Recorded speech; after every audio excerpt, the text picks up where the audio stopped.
आज बात करेंगे हम हिमाद्री स्पेशलिटी केमिकल लिमिटेड के बारे में, HSCL के बारे में। इस कंपनी के फ्यूचर को एक्सप्लोर करने से पहले हमें ये जानना है कि देखो ये कंपनी जो प्रोडक्ट और सर्विसेज देती है उसकी फ्यूचर में ऑनगोइंग डिमांड रहने वाली है या फिर एक वक्त पर आकर रुक जानी है। ठीक है, मतलब मैच्योर होने के बाद क्या रुक जाएगी, स्टेबल हो जाएगी वो डिमांड, तो हमें ये जानना है इसमें। लेकिन उससे पहले हमें कंपनी के प्रोडक्ट और सर्विसेज को भी जानना पड़ेगा कि भाई ये काम क्या करती है। लेकिन उससे पहले मैं आपको कुछ बताना भी चाहती हूँ, क्योंकि कुछ लोग है ना बहुत गलत तरीके से बैटिंग कर रहे हैं इस स्टॉक पे। देखो जिसके पास नॉलेज है वो तो सही तरीके से सही रास्ते पर चला है, लेकिन जो लोग इस स्टॉक में दूसरों के कहने से बैटिंग कर रहे हैं ना, उन लोगों को कुछ क्लियर करना चाहती हूँ यहाँ पे। तो अब सबसे पहले जो मैं बताने वाली हूँ उसे ध्यान से सुनना। हो सकता है कि ये वीडियो थोड़ा सा लंबा हो जाए, इस वक्त कुछ एडिशनल मैं यहाँ पे आपको दे रही हूँ। अब ध्यान से सुनो। अभी करंट में मार्केट की बात करें ना, तो करंट में लेड एसिड बैटरीज का सबसे ज़्यादा मार्केट शेयर कवर कर रखा है लेड एसिड बैटरीज ने। और यहाँ पर ये नोटिस करने वाली बात है कि जो लेड एसिड बैटरीज हैं ज़्यादातर यूज़ होती हैं ट्रक में, बसेस में और कहाँ पर, इन्वर्टर में। तो ज़्यादातर इन चीज़ों में ये देखी जाती हैं। और इसकी सबसे बड़ी डिसएडवांटेज ये है कि ये बैटरीज बहुत ज़्यादा हैवी होती हैं और बड़ी भी होती हैं। तो अब अगर हम ग्लोबल मार्केट की बात करें ना, तो यहाँ पर 2027 तक ये अनुमान लगाया है कि पूरे $80 बिलियन तक इसकी इंडस्ट्री में इसमें ग्रोथ देखी जा सकती है लेड एसिड बैटरीज में। तो यहाँ आपको समझना पड़ेगा कि अब, लेकिन 2027 की बात की ग्लोबल मार्केट की, लेकिन अब यहाँ पर इसकी ग्रोथ रेट काफ़ी कम हो गई है, क्योंकि अब लिथियम आयन बैटरीज भी आ चुकी है। तो लिथियम आयन बैटरीज की अगर हम बात करें ना, तो इंडिया में भी इसकी डिमांड इंक्रीज हो रही है। और यूएस की बात करें तो यूएस में ये अनुमान लगाया गया है कि 2030 तक पूरे ये 100 बिलियन की डिमांड रहेगी इसमें, यहाँ पर क्या कहते हैं इसको, लिथियम आयन बैटरीज की। तो यहाँ आपको ये समझना है कि यहाँ पे लिथियम आयन बैटरी की डिमांड इंडिया में भी इंक्रीज होगी, और यूएस में ना हर साल इंक्रीज हो रहे हैं ये नंबर। इसी तरीके से ये धीरे धीरे करके 100 बिलियन पहुँचेंगे 2030 तक। और इंडिया में अब जैसे कि इलेक्ट्रिक व्हीकल की बात हो रही है, तो बैटरी जो है एक बहुत मेन कंपोनेंट रहने वाला है इलेक्ट्रिक व्हीकल्स के लिए। तो यहाँ लिथियम आयन बैटरी की डिमांड इंक्रीज होनी तय है। इसके साथ ही आपको बता दूं कि टेस्ला की जो कार है ना, उसमें भी लिथियम आयन बैटरी का यूज़ हुआ है। तो यहाँ पर हम लिथियम आयन बैटरीज के कुछ फ़ायदे और नुकसान के बारे में भी बात करेंगे। तो लिथियम आयन बैटरीज की अगर हम बात करें तो लाइफ बड़ी लंबी होती है, इनकी कॉन्स्टेंट पावर देती है, मेंटेनेंस फ्री होती है। इसके साथ ही ये बैटरीज जो है इको फ्रेंडली होती है। मतलब जिस तरीके से हमारे देश में ग्रीन एनर्जी की बात हो रही है, ग्रीन एनवायरनमेंट की बात हो रही है, तो यहाँ पर इसके लिए ये बहुत अच्छी चीज़ है, एनवायरनमेंट के लिए कोई हज़ार्ड नहीं है।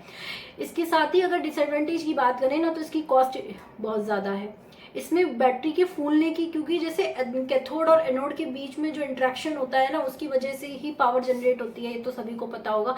तो वहाँ पर मुझे ज़्यादा डिटेल में मैं नहीं जाऊँगी, फिर ज़्यादा लंबी हो जाएगी वीडियो। तो यहाँ पर क्या होता है, बैटरी फूल जाती है और फूलने की वजह से उसके फटने के चांसेस बहुत ज़्यादा होते हैं। आपको बता दूँ कि इलेक्ट्रिक व्हीकल जो होते हैं वो खड़े खड़े ब्लास्ट हो जाते हैं। इसके साथ ही जैसे अदर ग्रेफाइट बैटरीज जो होती है ना, उसमें क्या होता है, उन बैटरीज में स्टैंडर्डाइजेशन है, कैटेगरीज हैं, लेकिन यहाँ पे कोई स्टैंडर्डाइजेशन नहीं है लिथियम आयन बैटरीज में। तो ये इस तरीके से काफ़ी डिसएडवांटेज है। और सबसे बड़ी बात मैं आपको बता दूं कि चाइना बहुत बड़ा प्रोड्यूसर है लिथियम आयन में, तो यहाँ पर हमारी डिपेंडेंसी बढ़ जाएगी अगर हम लिथियम आयन बैटरीज पर फोकस करेंगे। तो अगर हमें आत्मनिर्भर भारत बनना है तो हमें इसका कुछ ना कुछ अल्टरनेटिव लाना पड़ेगा। तो आपकी जानकारी के लिए बता दूं कि अब इस बात पे रिसर्च चल रही है कि सोडियम आयन बैटरीज पर। और सोडियम आयन बैटरीज के बारे में बता दूं, 2022 में मुकेश अंबानी ने एक कंपनी को लिया है, यूके की एक कंपनी फराडियन। तो वो कंपनी इस बात पर रिसर्च कर रही है कि सोडियम आयन बैटरीज को लाया जाए। हालांकि अभी ये बैटरीज है ना कॉमर्शियली अवेलेबल नहीं है। तो अभी इस रिसर्च के मुताबिक ये कहा जा रहा है कि जिस तरीके से लिथियम आयरन बैटरीज होती है ना, अगर उनको जीरो पे लाया जाएगा तो उसकी बैटरी की लाइफ पर इम्पैक्ट पड़ेगा, काफ़ी उसकी परफॉर्मेंस पर इम्पैक्ट पड़ेगा। लेकिन यहीं हम सोडियम आयरन बैटरीज की बात करें तो अगर इसको जीरो पे लाया जाए या 100 से ज़्यादा भी अगर आप इसको चार्जिंग पे लगाते हो तो इसके बाद इसकी परफॉर्मेंस पर कोई फ़र्क नहीं पड़ेगा सोडियम आयरन बैटरी। यहीं हम बात करें तो सोडियम एक ऐसा फैक्टर है जो ईजिली अवेलेबल है। तो इसी वजह से हमारी कॉस्ट भी इसकी कम हो जाएगी। तो यहाँ इसके बहुत सारे फ़ायदे हैं। इसके साथ ही इसमें बैटरी ना फूलेगी भी नहीं। बैटरी की जैसे लिथियम आयन बैटरी में फूलने की प्रॉब्लम देखी जाती है जनरली, और फट जाती हैं ये बैटरियाँ। तो इस तरीके से जो सोडियम आयरन बैटरी होंगी ना तो वो फटेंगी, ना ही उसमें फूलने की प्रॉब्लम देखी जाएगी, और लाइफ भी लॉन्ग होगी। तो यहाँ आपको ये भी समझ के चलना पड़ेगा कि आने वाले वक्त में अब सोडियम आयरन बैटरीज पर भी काम किया जा रहा है, उस पर रिसर्च चालू हो चुकी है। हालांकि ये कोई गारंटी नहीं कि कॉमर्शियली कब तक अवेलेबल होंगी। जैसे कि टेस्ला की भी बात करें ना, तो टेस्ला ने भी लिथियम आयन बैटरीज का यूज़ किया है अपनी कार में। तो लेकिन हमें ये देखना है कि फ्यूचर में क्या है, फ्यूचर क्या है, कि भाई सोडियम आयन बैटरीज की भी बात हो रही है। तो यहाँ जो मैं बात कर रही हूँ ना रिसर्च की, ये फैक्टर इस कंपनी से कहीं ना कहीं जुड़ा हुआ है। तो इसकी डिटेल में अब आगे बात करेंगे हम। अब बात करते हैं हम कंपनी की। ये कंपनी हमारे देश की एक लार्जेस्ट इंटीग्रेटेड प्रोड्यूसर है कार्बन ब्लैक की।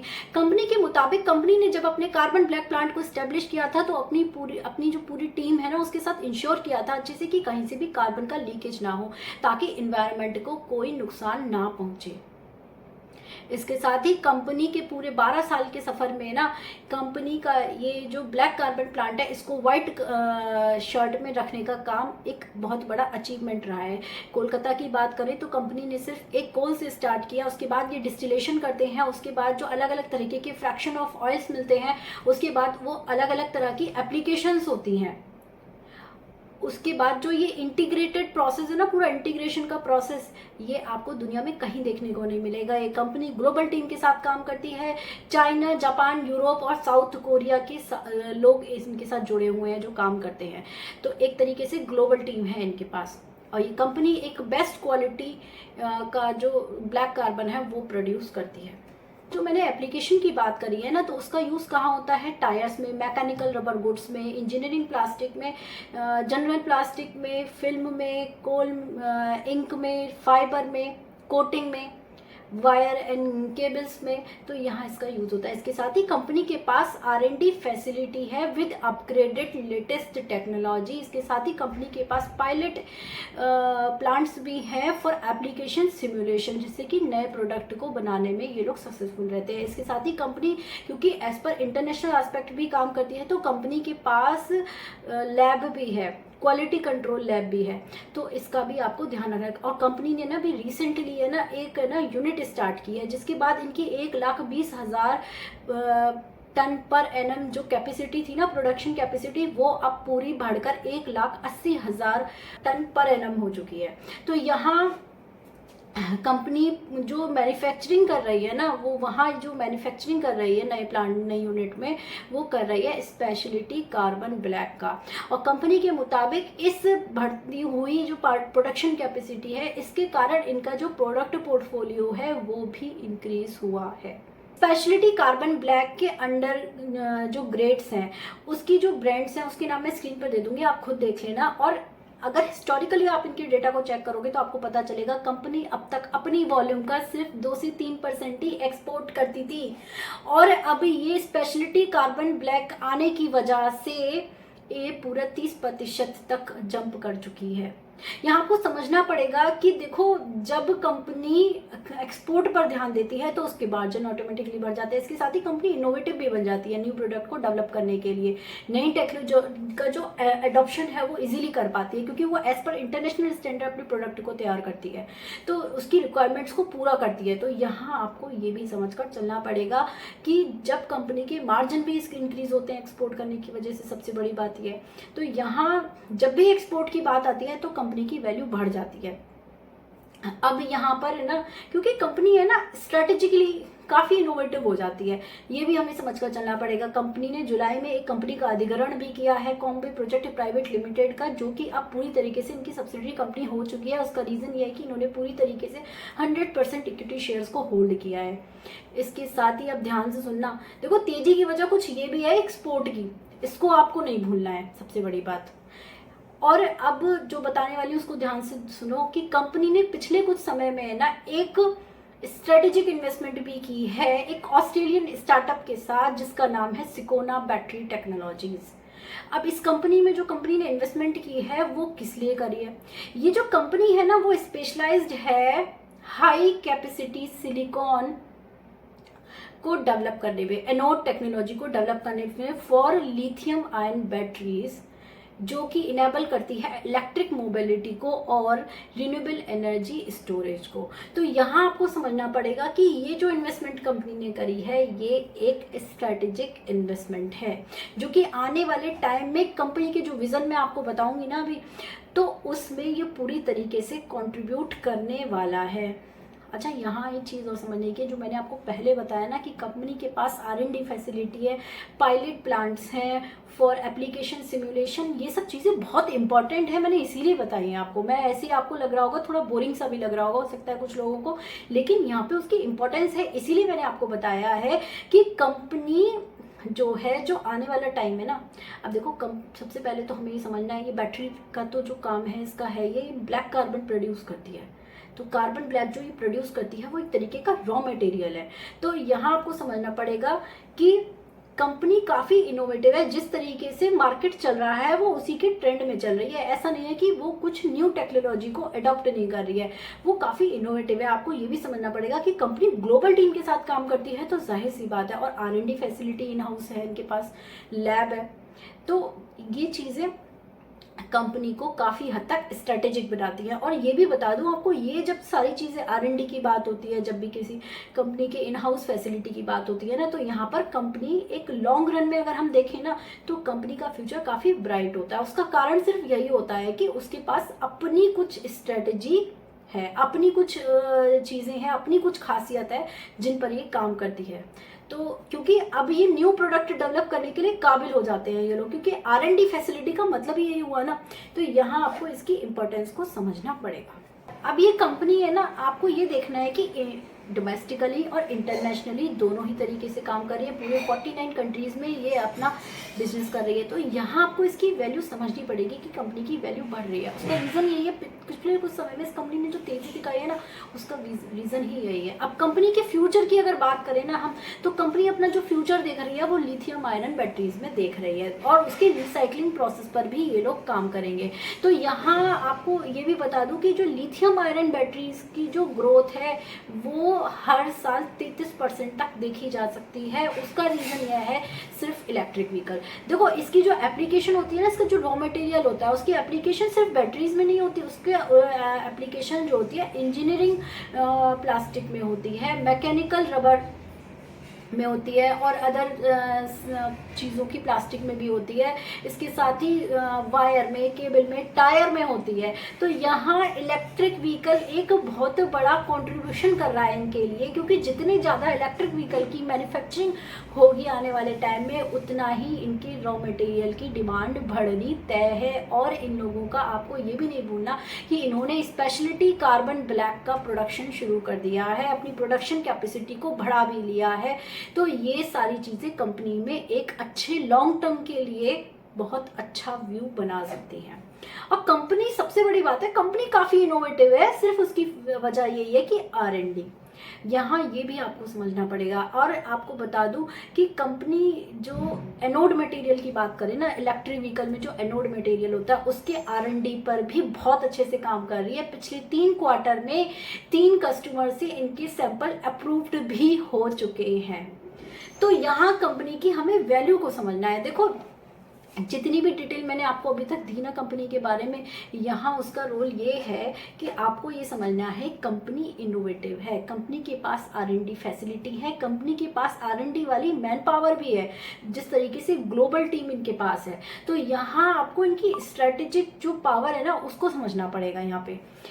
उसका रीज़न मैं इसमें आपको बता दूं कि शुरू में जो मैंने आपको इन्फॉर्मेशन दी थी ना कि सोडियम आयन बैटरीज क्या भी रिसर्च चल रही है, तो आने वाले टाइम में अगर ऐसा होता है, लिथियम आयन बैटरीज की जगह अगर यहाँ भी सोडियम आयन बैटरीज की बात होती है, और जाहिर सी बात है होनी तय है, मुझे ऐसा लगता है कि भाई ये मुकेश अंबानी जी जो है ना, ये ऐसे ही तो कोई डिसीजन लेंगे नहीं, इन्होंने कुछ ना कुछ देख कर ही डिसीज़न लिया है। जिस कंपनी का इन्होंने अधिग्रहण किया है, जो रिसर्च कर रही है सोडियम आयरन बैटरीज पर, तो वहाँ इसका बहुत बड़ा रोल है। तो अगर आने वाले वक्त में सोडियम आयरन बैटरीज की बात होती है, तो ये कंपनी काफ़ी कॉम्पिटिटिव है, ये उस चीज़ पर भी R&D करके अपने मार्केट में अपने आप को साबित कर सकती है, कर नहीं सकती है, मेरे को तो ऐसा लगता है कि कर देगी। तो यहाँ हमें डरने की बात नहीं है। अगर आने वाले फ्यूचर में भी इसमें कोई चेंजेस लाने की ज़रूरत पड़ेगी इन्हें अपने बिजनेस में, तो ये लोग ला पाएंगी। ये चीज़ हमें समझनी है। देखो कंपनी ने ना लगातार अपने डेट को कम किया है। हालांकि अगर कंपेयर करें तो 2021 और 22 और 23 का कंपैरिजन करें तो कंपनी का डेट थोड़ा सा इंक्रीज हो गया है 23 में 22 के कंपेरेटिवली, लेकिन और पूरा हिस्टोरिकल डेटा अगर चेक करोगे तो लगातार कंपनी ने अपने डेट को कम ही किया है। ये भी एक प्लस पॉइंट है। कंपनी की जो अदर फाइनेंशियल चीज़ है ना, उनको मैं स्क्रीन पर दिखा दूंगी, आप देख लेना, क्योंकि बेवजह मैं वीडियो को लंबा नहीं करना चाहती। अब जो चीज़ समझाने की थी, जहाँ जो इम्पोर्टेंस मुझे बतानी थी आपको कंपनी के बारे में, वो मैं आपको बता चुकी हूँ। और ज़्यादा प्रोडक्ट की डिटेल चाहिए तो आप इनकी वेबसाइट पे जाकर भी देख सकते हो, इजीली आपको इनके प्रोडक्ट समझ में आ जाएंगे। लेकिन मैंने आपको एक साधारण भाषा में, एक सिंपल भाषा में समझा दिया कि कंपनी की इम्पोर्टेंस क्या है और कैसे इस कंपनी को एनालाइज करना है। तो जैसे इलेक्ट्रिक व्हीकल की वैल्यू बढ़ रही है, मुझे ऐसा लगता है ये स्टॉक मतलब 100% मुझे एक अच्छे रिटर्न्स देगा। मेरी इस स्टॉक में कोई इन्वेस्टमेंट नहीं है, लेकिन हाँ काफ़ी टाइम से मैं इस स्टॉक को वॉच कर रही हूँ और मैं इस स्टॉक में अपनी इन्वेस्टमेंट करना भी चाहती थी, लेकिन मुझे ऐसा लगा कि ये स्टॉक मेरे हाथ से निकल चुका है। अब मैं इतने, क्योंकि है ना मैं ज़्यादातर है ना थोड़े कम प्राइस वाले मतलब स्टॉक्स को एक्सप्लोर करने की कोशिश करती हूँ। तो अब इसका थोड़ा सा मुझे ऐसा लग रहा है कि रेट बढ़ चुका है, लेकिन अब जैसे कि मैंने वीडियो शूट करी है तो इसके लिए मेरे को और ज़्यादा एफर्ट्स लगाने पड़े थे कि क्या है कंपनी का फ्यूचर। तो उसकी वजह से अब मैं थोड़ी और पॉजिटिव हो गई हूँ। तो हो सकता है थोड़ा सा डाउन ट्रेंड इस कंपनी ने पकड़ा, इस स्टॉक ने पकड़ा, तो मैं इसमें इन्वेस्टमेंट कर सकती हूँ अपनी, लेकिन अभी मेरी कोई इन्वेस्टमेंट इस स्टॉक में नहीं है। लेकिन हाँ डेफिनेटली ये स्टॉक हमें बहुत अच्छे रिटर्न्स देगा आने वाले टाइम में। कंपनी के डेटा को एनालाइज करने के बाद ही मैं इस बात को कह रही हूँ। देखो ये जो वीडियो मैंने बनाई है ना, अपने एक्सपीरियंस के बेसिस पे बनाई है, तो आप इस वीडियो को किसी भी तरीके की टारगेट वाली वीडियो या इन्वेस्टमेंट एडवाइस मत समझना।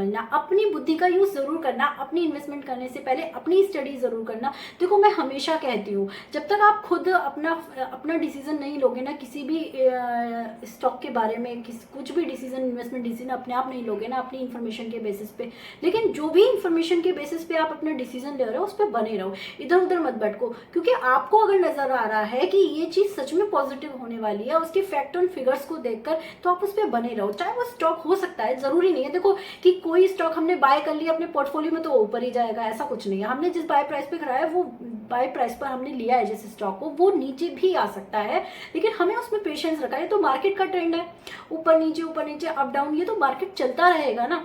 तो यहाँ आपको ये चीज समझनी पड़ेगी कि हम अगर हमारे बाय प्राइस से थोड़ा कोई स्टॉक अगर नीचे आ भी जाता है तो हमें डरने की जरूरत नहीं है, अगर किसी अच्छी इंफॉर्मेशन के बेसिस पर आपने बैटिंग की है तो।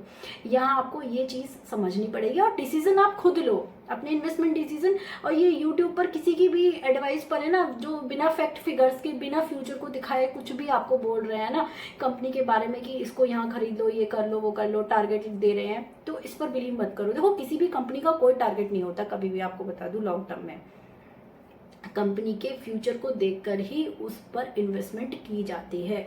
और यहाँ जहाँ तक ये बात है आपकी मार्केट कैपिटलाइजेशन की, इनकम की, रेवेन्यू की, प्रॉफिट की, जो भी चीज़ें हैं, मतलब पी रेशो हो, ROE हो, ये सब इन्फॉर्मेशन मैं दे दूंगी, आपको चाहिए मैं स्क्रीन पे दे दूंगी। लेकिन जो चीज़ समझाने वाली थी वो मैंने आपको समझा दी है, कंपनी की वैल्यू मैंने आपको बता दी है, डिसीजन आपके हाथ में।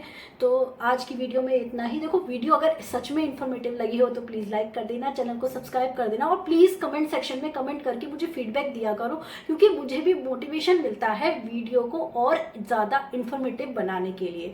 तो आज की वीडियो में इतना ही दोस्तों, बाय बाय, टेक केयर।